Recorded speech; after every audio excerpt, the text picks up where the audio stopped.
എം.എൻ. കാർഷിക വികസന കൂട്ടായ്മ സമൃദ്ധിയുടെ ആഭിമുഖ്യത്തിൽ വൈക്കം കൃഷിഭവന്റെ സഹകരണത്തോടെ ചോളം, തണ്ണിമത്തൻ, ചീര എന്നീ കൃഷികൾക്ക് വൈക്കത്ത് തുടക്കം. AITUC സംസ്ഥാന ജനറൽ സെക്രട്ടറി KP രാജേന്ദ്രൻ നടിയിൽ ഉദ്ഘാടനം ചെയ്തു.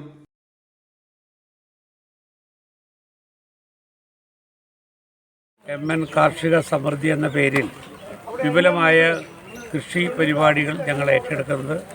അതിൻ്റെ ഭാഗമായിട്ടാണ് ഇന്നിവിടെ വൈക്കത്ത് AITUCയുടെ സംസ്ഥാന ജനറൽ കൗൺസിൽ യോഗത്തിനോടനുബന്ധിച്ച് ഇവിടെ ഈ ഉദയനാപുരത്ത് വേണിച്ചേട്ടൻ്റെ സ്ഥലത്ത് ഞങ്ങൾ ചോളത്തിൻ്റെയും തണ്ണീർമത്തിൻ്റെയും തൈകൾ നട്ടുകൊണ്ടാണ് ഇതിന് തുടക്കം കുറിക്കുന്നത്. കേരളത്തിലെ എല്ലാ പ്രദേശങ്ങളിലും ഇതുപോലുള്ള കൃഷി പരിപാടികൾ ഏറ്റെടുക്കുകയാണ്. കർഷകരെയും ഞങ്ങളതിന് പ്രൊമോട്ട് ചെയ്യുകയാണ്. Vaikom MLA Srimathi CK Asha, AITUC സംസ്ഥാന പ്രസിഡന്റ് CJ ആഞ്ചലോസ്, ദേശീയ സെക്രട്ടറി R പ്രസാദ്, കർഷക കൂട്ടായ്മ സംസ്ഥാന പ്രസിഡന്റ് A ശോഭ, AITUC ഭാരവാഹികളായ Elizabeth Assisi, Thapam Balakrishnan, advocate George Thomas, MA Shiraj, John V Joseph, Deepa Shekhar തുടങ്ങിയവർ നേതൃത്വം നൽകി.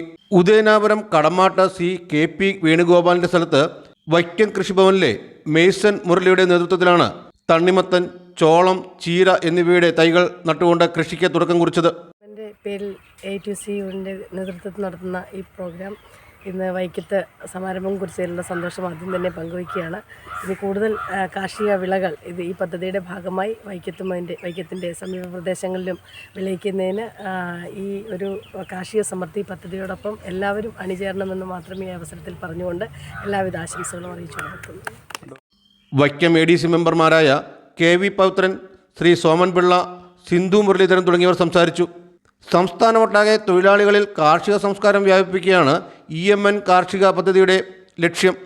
Vision news, Vaikom.